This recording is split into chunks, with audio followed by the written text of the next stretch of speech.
왕의 신부 아가서 강의 8. 빼앗긴 하나님의 마음.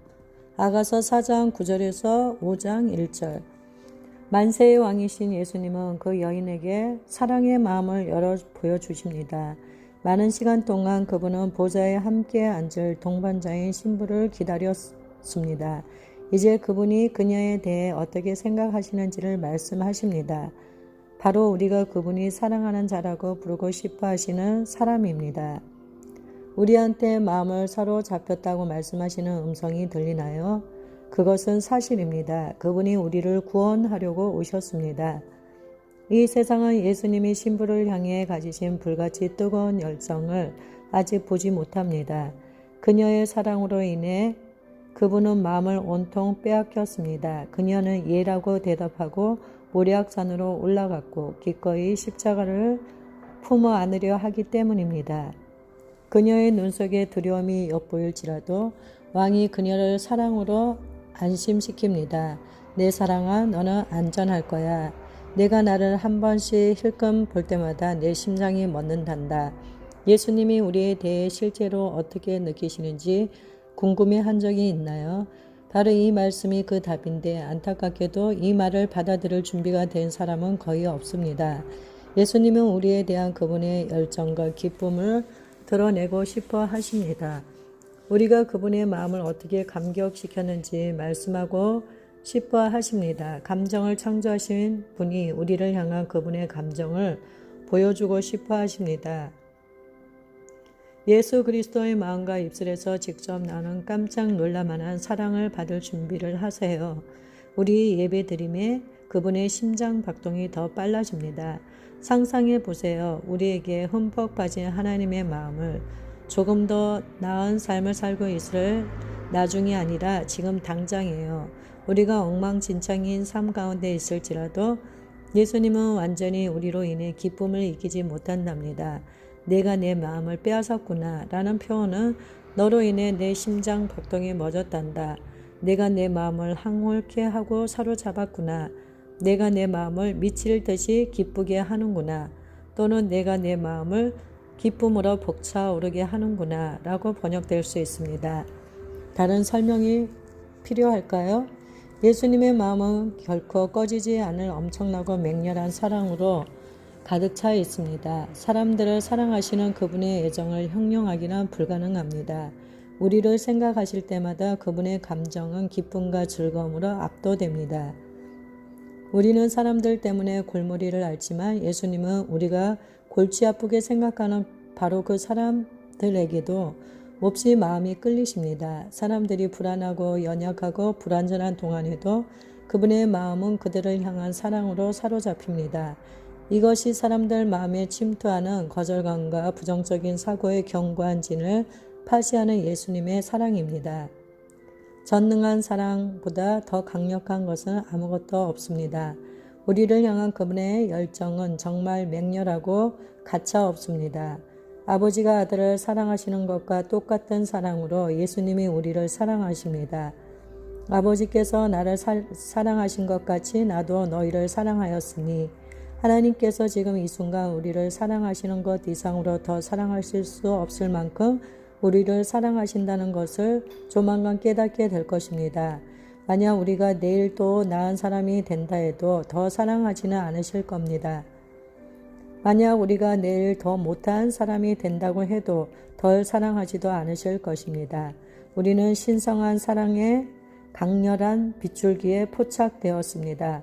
내가 내 마음을 빼앗았구나. 우리 마음은 흔들림 없는 예수님의 사랑 안에서 휴식을 취할 수 있어야만 합니다. 그렇지 않으면 그분과 나누는 우리 마음의 달콤한 교제가 주위의 요동으로 방해받을 것입니다. 그분이 십자가에서 하신 일이 무엇인지 또는 다시 오셔서 하실 일이 무엇인지를 이해하는 것으로는 충분하지 않습니다. 우리는 우리를 향한 그분의 깊고 깊은 갈망과 지금 우리에 대해 어떻게 느끼시는지를 알아야만 합니다. 이것이 그분의 성품과 그분이 하고 계시는 일을 왜 하시는지에 대한 통찰력을 가져다 줍니다. 사랑으로 훈련된 우리는 요동치 않고 흔들리지 않을 것입니다. 사람들은 예수님만큼 다정하지 않습니다. 사람들은 우리의 더러움을 보지만 오직 하나님의 아들만이 우리 안에 있는 사랑스러움을 보실 수 있습니다. 예수님은 은혜라는 안경을 쓰고 계십니다. 성장함에 따라 인생의 목표를 성취해가는 우리의 모습을 보실 때 그분의 마음은 기쁨으로 넘쳐납니다. 우리가 사랑의 눈길을 한번 주기를 애타게 원하십니다. 내 눈으로 한번 보는 것으로 내 마음을 빼앗았구나 라고 말씀하시는 그분의 음성을 들을 때까지 예수님을 계속 바라보세요. 예수님은 그분을 신실하게 구하는 한 번의 눈길에 저항하지 못하십니다. 오늘 눈을 들어 그분을 바라보세요. 왜 그렇게 풀이 죽어 있나요? 우리의 눈길 한 번으로 하나님의 아들의 마음을 빼앗았는데요. 그분의 마음을 빼앗은 것은 재능이 많은 사람들이 아니라 오히려 부족한 사람들이랍니다. 우리는 예배가 예수 그리스도의 마음을 얼마나 감동시키는지 정말로 모릅니다. 어떤 번역본에는 내 눈에 한 번 눈길로 내게 용기를 주었구나 라고 되어 있습니다. 사랑하는 성도님, 우리에게 주신 이 예언의 말씀을 들어보세요. 날 사랑하는 신부여, 내가 나에게 어떤 의미가 되는지 아느냐? 내가 나를 예배하고 훈무할 때마다 너는 나의 마음을 사로잡는단다. 너의 고통과 고립의 장소에서 내가 나를 바라볼 때 내 마음은 불타오른다. 너의 사랑을 완전케 하고 너를 나의 형상으로 변화시킬 활력을 다시 얻는단다. 내 눈에 한 번의 눈길이 군대와 왕이 하지 못할 일을 내게 해준단다. 내가 나를 확실히 정복했단다. 나의 신부여, 너를 나의 동반자로 삼기 위해서라면 모든 것을 다 내게 줄 것이라. 나는 내 것이란다. 너는 모략산에 있는 어두운 오솔길의 교훈을 기꺼이 배우려 하는구나. 내가 내게로 향할 때 나도 내게로 향할 것이다. 밤의 계절에 가졌던 나에 대한 생각, 내게 한 기도, 나를 향한 너의 사랑과 순종이 내게 포도주보다 더 나은 기쁨이 되었단다. 나를 가까이 느끼지 못할 때에도 나를 찾으려 와서 나를 구하려. 나의 신부야, 내가 나를 만날 것이다. 우리의 사랑 동반자, 누이는 같은 가문 출신이거나 또는 본성이 비슷하다는 뜻입니다. 예수님 자신이 우리의 인성을 몸소 취하신다는 것과 부활을 통해 우리에게 신성을 주신다는 것이 얼마나 놀랍고 겸손한 일인가요? 그분은 우리를 형제나 누이로 부르기를 창피하게 여기지 않으십니다. 그분은 은혜의 가족 안에서 친히 우리와 관계를 맺겠다고 주장하시면서 우리를 가족의 일원이라고 부르십니다. 왕이심에서 더 나아가 그분은 형제입니다. 우리의 형제가 왕인 줄을 알고 있었나요? 신부나 배우자라는 말은 그분의 동반자여 영원히 예수님 곁에서 모든 것을 나눌 공동 상속자가 될 우리의 소명을 제시해 줍니다. 예수님은 자신의 신부를 사랑하십니다. 우리는 그분과 가장 친밀하며 그분이 가장 아끼시는 자입니다. 내 목에 굿을 한 깨미로 목걸이나 하나님의 목적을 따르려는 그녀의 의지를 뜻합니다. 기꺼이 하겠다고 말하기는 쉽지만 하나님께서 우리가 하고 싶어하지 않은 일을 하라고 하시면 어떻게 할까요? 예라고 대답하면 그때 우리 목걸이에 보석이 하나 달리는 것입니다. 그분의 권위를 알고 예라고 말할 때 우리는 그분의 마음을 훔치는 자가 되는 것입니다. 예수님께서 성실히 반응할 때마다 목걸이에 금줄이 하나 더, 값비싼 보석이 하나 더 달립니다. 다정하게 반응할 때마다 그분의 마음은 몹시 감동됩니다. 그분께 예라고 대답하는 보잘것없는 인간이 예수님을 그처럼 쉽게 정복합니다. 예수님을 향한 우리의 사랑을 그분이 어떻게 보실까? 내 사랑이 어찌 그리 아름다운지 내 사랑은 포도주보다 진하고. 이는 그분과의 대화 중에 그녀가 한 말입니다. 이제 그분은 그녀에게 몸을 돌이켜 너의 사랑이 우주의 다른 어떤 창조물보다 더 나를 즐겁게 하는구나 라고 말씀하십니다. 그것은 사실입니다. 차갑고 미미한 우리의 사랑마저도 주 예수님은 소중히 여기십니다. 그분을 향한 우리의 사랑이 아름답다고 하십니다. 그 어떤 즐거움보다도 우리의 사랑을 더 높이 사십니다. 우리의 사랑을 그 강함으로 측정하지 않고 그 신실함으로 측정하십니다. 우리가 실패하고 죄를 지어도 그분은 우리의 사랑하는 마음을 아십니다. 아무리 미미한 사랑이라도 하나님의 아들의 마음을 기쁘게 합니다. 우리는 그분의 잔치상입니다. 우리의 마음은 예수님을 위한 사랑의 축제입니다. 그분을 갈망하는 마음과 신부의 애정으로 말미암아 예배의 물결 속으로 이끌려 들어갈 때 우리가 하나님의 아들의 기쁨이 되는 것입니다. 순수한 예배를 쏟아부어 드릴 때 우리의 그라함이 아름답고 즐겁다고 하십니다. 그분은 우리가 희생적인 사역을 하기보다 사랑해 주기를 더 갈망하십니다. 천사들의 모든 사랑을 합친다 해도 우리가 그분께 쏟아부은 사랑에는 비교될 수 없습니다. 천국의 모든 즐거움도 그분이 우리와 함께 시간을 보내면서 맛보는 즐거움에 비하면 아무것도 아닙니다. 예수님이 우리의 기도에 대해 어떻게 느끼시는지 궁금해한 적이 있나요? 스스로 우리의 기도 생활이 형편없다고 생각할 것이 뻔합니다. 그렇지 않나요? 그러나 예수님은 그 내용이 향기롭다고 하십니다. 내 기름의 향기라고 하십니다. 우리의 중보 기도와 보잘것없는 예배가 왕께는 냄새 좋은 향품이라고 하십니다. 예수님은 우리에게 내 사랑은 내 포도주다. 내 미덕은 내게 달콤한 향기를 품어내는 향품이다 라고 말하고 계십니다. 그녀는 그분과 함께 아주 많은 시간을 보냈기에 이제 그분과 똑같은 냄새가 납니다. 그녀에게는 그분의 향기가 배어 있습니다. 우리가 그분을 섬길 수 있다는 것, 그분의 마음을 기쁘게 해드릴 수 있다는 것은 생각만 해도 얼마나 놀라운 일인지요. 바울은 그 향냄이 구속받은 자들에게서 나오는 그리스도의 달콤한 향기라고 말합니다. 이 말은 신약 성경에 나오는 교회들 중 가장 엉망진창이 고린도 교회에게 쓴 편지 내용입니다. 우리에게 무엇인가가 부족하다고 스스로 생각할지라도 하나님은 어떤 향료보다 우리의 기도 생활을 더 기뻐하십니다. 희귀하고 아주 훌륭한 향품은 왕족 사이에서 예물로 교환되었습니다. 스바의 여왕이 솔로몬에게 바친 예물도 향품이었습니다. 동방 박사들도 예수님이 왕이신 줄을 알았기에 예수님이 태어나시자 향품을 가져다 드렸습니다.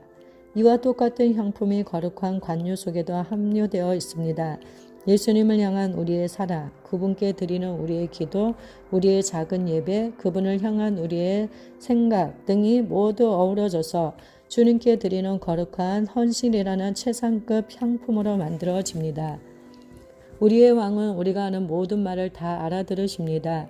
우리가 그분께 기대어 내쉬는 한숨 소리를 들으십니다. 내 입술에서는 꿀방울이 떨어지고 물론 입술은 우리가 하는 말을 뜻합니다. 신부가 하나님과 다른 이들에게 하는 말은 달콤한 꿀 같습니다. 예수님은 신부의 입술로부터 나오는 모든 말을 알아듣습니다. 선한 말은 꿀송이 같아서 마음에 달고 뼈에 양약이 되느니라.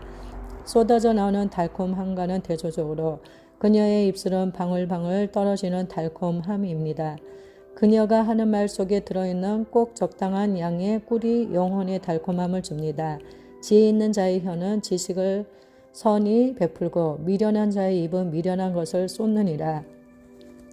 내 혀 밑에는 꿀과 젖이 있고 이 두 가지는 아이들에게 주는 음식입니다. 신부는 이제 사랑스러운 말로 다른 사람들을 양육하고 있습니다. 꿀과 젖은 또한 약속의 땅의 풍요로움을 특징 짓는 요소입니다. 그녀가 하는 모든 말 속에는 친절함과 지혜가 풍부합니다. 혀 밑은 그녀의 마음과 그녀가 하는 말이 일치한다는 뜻입니다. 그녀는 말하기 전에 자신의 생각을 마음속에서 깊이 고찰합니다. 할 말을 혀 밑에서 꿀과 크림과 함께 간직해 줍니다. 입술과 혀는 그녀의 섬김의 경로입니다. 그녀가 하는 말이 변화되었기 때문이지요. 내 의복의 향기는 그녀의 옷은 왕을 사랑하는 그녀의 마음이 우러난 섬김의 행위를 뜻합니다. 모든 겸손한 섬김의 행위가 우리에게는 아주 하찮게 여겨질지라도 틀림없이 왕의 눈에 띄입니다. 예수님은 그녀의 매일의 섬김이 그분의 생명의 향내음을 나르는 향기라고 보십니다. 바울은 빌립보 교회에 보낸 헌금이 하나님께서 기뻐하시는 그리스도의 희생의 향기라고 말했습니다. 예수님은 우리의 헌신적인 행위를 보시고 그 행위가 선하고 순결하다고 하십니다. 그렇게 우리에게 왕복을 입혀주셨습니다. 우리의 냄새는 예수님께 향기롭습니다. 이집트의 마늘 냄새가 레바논 수목의 향기로 바뀌었습니다. 그리스도를 의의 겉옷으로 입을 때 그분의 생명이 영광스러운 향기가 되어 우리를 덮습니다. 그분의 비밀스러운 천국, 신부의 마음은 왕이신 예수님의 비밀스러운 천국입니다.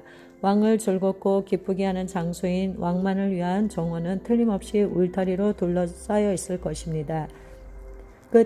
그녀는 한때 잡초가 무성하게 자라나 벌판이었지만 지금은 결실을 맺는 그분의 정원입니다. 내 누이 내 신부는 잠근 동산이요. 솔로몬 왕은 혼자 있고 싶거나 휴식을 취하고 싶을 때 자주 찾아가곤 하던 울타리로 둘러싸인 정원을 소유하고 있었습니다. 사랑하는 성도님, 우리는 창조자의 기쁨만을 위해 오직 그분만이 이용할 수 있는 정원입니다. 이 정원은 경작하는 것이 아니라 교제와 친교를 나누는 곳입니다. 하나님은 그분과 우리와의 관계가 어떠해야 하는지를 보여주는 그림으로써 남자와 여자를 정원 안에 두셨습니다. 우리의 마음은 그분의 잠근 에덴 동산이어야만 합니다. 세상을 향해서는 잠겨있고 왕을 위해서만 예비되어 있는 동산 말입니다. 그분의 침궁 안 우리가 거하는 곳인 우리의 내면의 성은 그분만 독점적으로 사용하도록 잠겨 있어야만 합니다. 우리의 상상이나 환상은 우리의 아름다우신 주 예수님에 대한 것이어야만 합니다. 대적은 그 평온한 곳을 망치려고 오겠지만 순결함만이 들어올 수 있는 장기문 안에 들어오지 못하도록 잘 지켜야 합니다.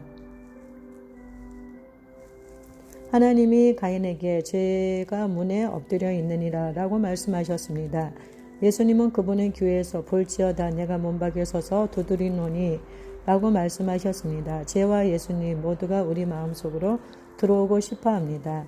우리 스스로를 예수님의 잠금 동산으로 여길 때 오직 우리 주 예수님만 들어오실 것입니다. 그분의 영광을 위해 열매 맺는 진정한 삶과 사역이 이 동산과의 상관관계에서부터 흘러나올 것입니다. 그 신부는 잠기고 봉해진 동산입니다. 그분 영광이 그녀 주위를 온통 둘러싸고 있습니다.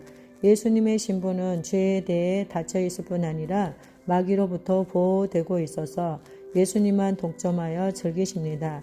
우리가 진정으로 구한다면 이 진리 속에 살도록 하나님께서 도우실 것입니다. 시험이 우리를 압도하지 못할 장소가 하나님 안에 있습니다. 예수님은 우리가 타락하지 않게끔 정말로 계속 보호해 주십니다. 우리 내면의 항무지가 그분의 에덴 동산, 즉 주님의 정원으로 변화될 수 있습니다. 아무도 그분의 잠금 동산을 빼앗을 수 없고 그분만이 그 열쇠를 가지고 계십니다. 덮은 우물이요.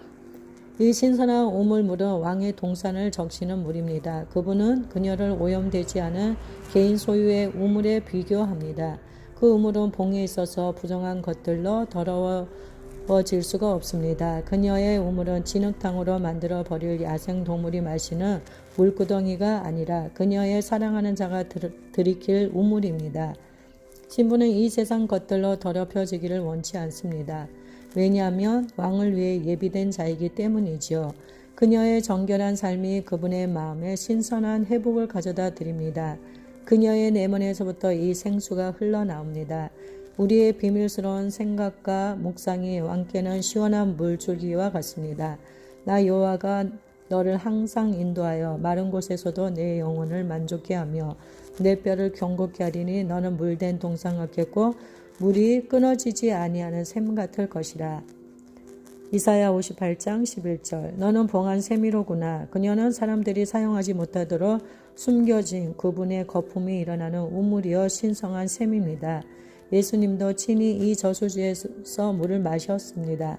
솔로몬 왕에게는 자기만이 아는 봉해진 비밀한 샘이 있었다는 전설이 있습니다. 자신의 인장으로만 그 봉함을 열어서 물이 흐르게 할 수 있는 특별한 방법으로 그 샘을 봉했다고 합니다. 솔로몬 왕 이외에는 아무도 마실 수 없는 단물이 흘러나오는 그 비밀한 샘의 문을 여는 열쇠인 것입니다. 우리는 성령으로 봉합되어 예수님의 거룩하고 성스러운 샘이 되었습니다. 그분은 우리의 영혼 속으로 들어오는 길을 아시며 그분의 만지심으로 그 샘이 우리 안에 흐릅니다. 예수님은 어떤 멜로디로 우리 마음을 감동시킬 수 있는지 아십니다. 그분이 불러주시는 노래에 우리의 마음은 녹아내립니다. 내게서 나는 것은 석류나무와 그녀의 머리는 경건한 생각의 천국인 석류 가수원이 되었습니다. 교회는 맛 좋은 과일과 각종 수목과 향품들로 가득한 가수원과 같습니다. 우리는 황폐한 황무지가 아닙니다. 예수님은 그분의 신부를 바라보시면서 우리를 수많은 나무와 수목으로 빼곡히 들어찬 가장 아름답고 가장 결실을 많이 맺는 동산으로 보십니다. 우리는 각기 다른 은사와 예배의 표현을 사용하여 그분께 기쁨이 됩니다. 석류는 껍질을 벗겨 먹어야만 하는 달콤한 과일입니다. 하나님께 우리 자신을 깨뜨려 열 때 우리의 섬김이 그분과 다른 사람들에게 달콤함을 줍니다. 석류는 그분을 향해 열린 신부의 마음속에 있는 순결하고 정금 같은 생각을 상징합니다. 내어드는 삶의 열매로 그녀가 열방에 영향을 미칠 때 이 선별된 과일이 사람들에게 기쁨이 됩니다. 그녀는 이제 그분의 사랑의 향기, 그분의 기쁨, 그분의 평안으로 충만합니다. 왕이 빛을 발하듯 성령의 9가지 열매가 그녀의 성품에서 우러나옵니다. 과수원, 선별된 과실, 모든 종류, 모든 귀한 것, 그녀의 헌신된 아름다운 마음이 드러날 때 귀하고 아주 품질 좋은 향신료가 쏟아져 나옵니다. 그녀는 왕의 기쁨과 즐거움으로 충만한 과실이 주렁주렁 맺힌 정원이 되었습니다. 말씀 안에 거함으로써 그녀는 그분의 생명으로 계속 채워집니다. 이 이국적인 과일과 향신료는 수입해야만 하는 외국 산물입니다. 영혼의 천국과 같은 삶이 이제 이 9가지 향신료와 꽃으로 상징화되어 우리 안에 피어나고 있습니다.